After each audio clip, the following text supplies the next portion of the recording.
them haters, I left them for the work. Keep the gospel that I preach, y'all. Welcome to the church.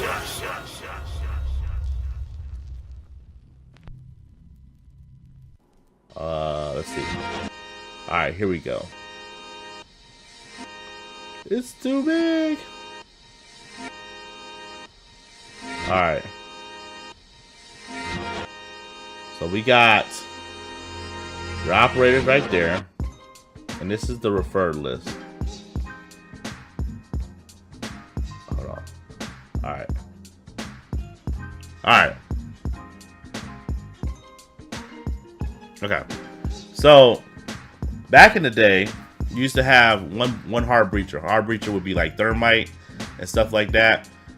Thermite was the only hard breacher until Hibana came. Now you got another hard breacher. I don't really consider Hibana as a hard breacher. The reason why I say that is because there's so many times Hibana can fuck up things. Look at this. Somebody come look at this. Look at and this. Somebody come and look at this. Thermite really can't do anything. Shit, what is that? Unless he gets the wrong wall. Hibana can fire a hole in the wall, and it could be all types of fucked up in several different ways. And that's why I like Thermite over more than Hibana. That's why. Alright? Then if you move over to your soft breachers would be nothing but your Sledge, your Bucks, your Ashes, and your Sophia. Alright. The difference between a hard breacher and a soft breacher is a hard breacher usually can do your reinforced walls, they can do your plain walls, they can do everything between that. Alright. Soft breachers can only do soft walls.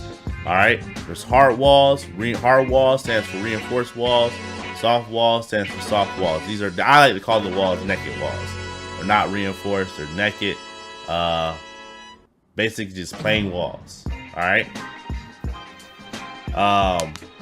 You got your Bucks, you got your Sledges, you got your Sophia, and you got your Ash. Now whoever you use to do it with, it's up to you. It's completely up to you. Sledge can do the same thing Buck can do.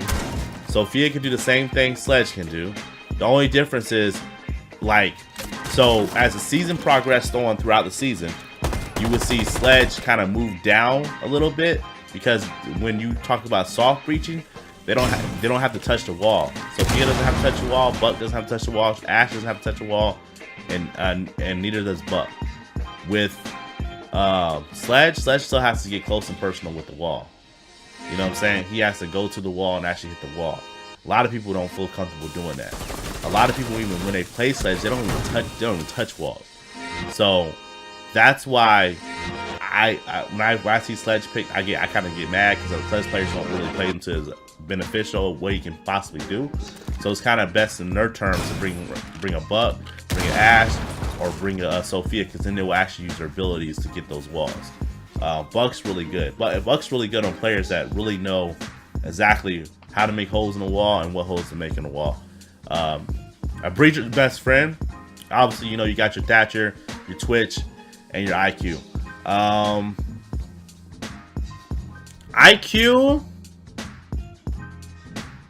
I never liked IQ. All right, I never did like IQ, and this is why.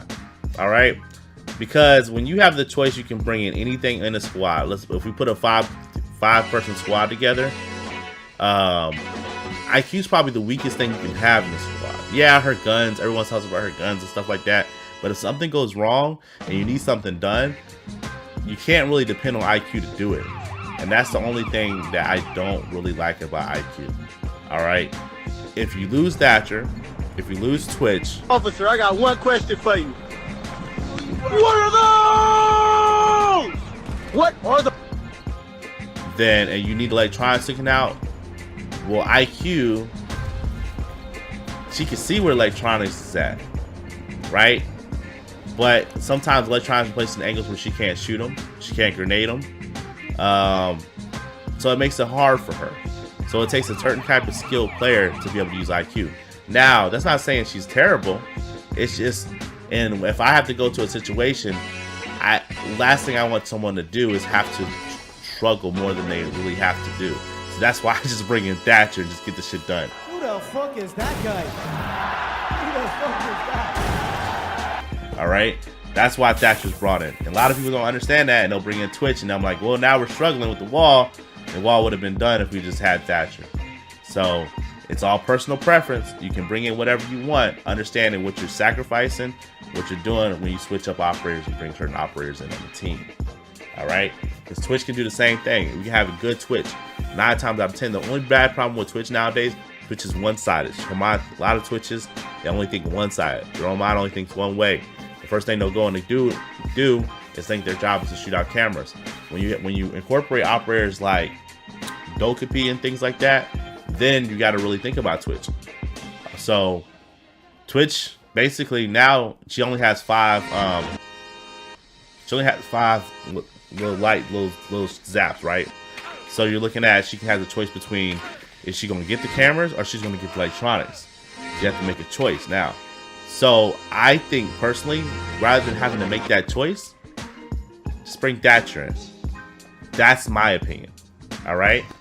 Now that's not saying that Twitch can't do the job. Once again, it's just saying that rather than the person having to make that choice and mess up, and you be in a situation where you need something, you can't get it, just simplify. Now, you know what I'm saying? Just try to keep. He says, "What happened to YouTube?" It's coming, Recon. On Breacher's Advantages, these are different things that when it's time to get knee deep and greedy and get into shit, right? You got these type of people. When it's time to get down and busy and like get in, you got these type of people.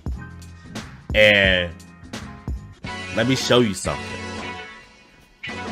If you can possibly bring in 1 or 2 of the Breacher's Advantage, or even possibly a roam denial, without having to double up on hard breachers, soft breachers, and breachers' best friends, it puts you at a little bit of advantage.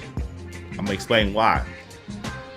If you can bring in Dokkaebi, the one thing Dokkaebi can do when it's time to really execute, to push, to get the ball moving, she can make a phone call. All right, there's no more guessing. Yes. Let's see. You don't have to guess where people are at. All right. She can get a phone call. She can have the cameras. Cameras, to me, the cameras are pointless right now. They help out sometimes, but not as much. You have Blitz. Blitz is probably one of the biggest, deadliest forces when it comes to time to get down and busy. If you lead a charge with Blitz when it's time to go, as long as Blitz has support, Blitz needs some kind of support. He should, if he's played right, he should go through the room and wreck the room. All right. Same thing with Ying. Ying is really good. We have not seen Ying capitalize her full potential, and I think that's one of the biggest things that we have to look at as a community. Is why hasn't she been incorporated, you know, into certain pushes? Because she's really good. She's really good. She's actually super good. And I understand her hit, her gun does shit for damage, but when an enemy can't see, I don't think it doesn't matter how much damage you can do. So it's just like when I walk in the room with Ying, motherfuckers is blind, and I'm just like, tat tat. I shot you like 40 times in the head, but guess what? You still dead though. You know what I'm saying? So, and then you have Fuse. Now this is the thing. Once you are in position and ready to go, Fuse knows how to create a party. He's the guy that comes to the party that you'll never expect to just pop in. He'd be like, "What you doing here?" Right? And Fuse can be played in several different ways. Fuse can be played in Hostage. There's no reason why Fuse cannot be played in Hostage. The reason why people can't play Fuse in Hostage is people don't understand the rule of Fuse. All right? And if you ever see me play Fuse, I have a rule. 10 meters. All right? Within 10 meters, you can fuse anywhere around the Hostage within 10 meters. Okay? The Fuse trajectory charges only bounce a certain amount of distance. All right, unless they bounce off a wall or get displaced and travel another way or something like that. They don't usually bounce 10 meters. So 10 meters is the safe trajectory that I came up in my head with based off of how I was using Fuse, how I've used Fuse in Cafe. About 10 meters. So you can really fuse, but just watch around 10 meters around a hostage. Anything shorter than 10 meters, you're going to kill a hostage. So if you just look at that number, 10 meters, and always play by that rule, hey, within 10 meters, I'm good. Anything lower than that, I'm going to kill the hostage. All right? Sometimes situations, shit bounces and stuff like that. It just happens. You know what I'm saying? In that case, you can go a little bit longer than 10 meters, you know? So, but he's definitely want to do the wrecks of the party, and you got to think of different ways to use Fuse. A lot of times people think about Fuse is like, oh, I just go on top 4 and breach down, right? Well, you can do thousands of things with Fuse. The things you got to know how to do with them is understand where enemies are going to be, place a Fuse charge on the wall, go around for a flank, pop the Fuse charge, and then push on the flank. You can do several different things with Fuse in several different ways.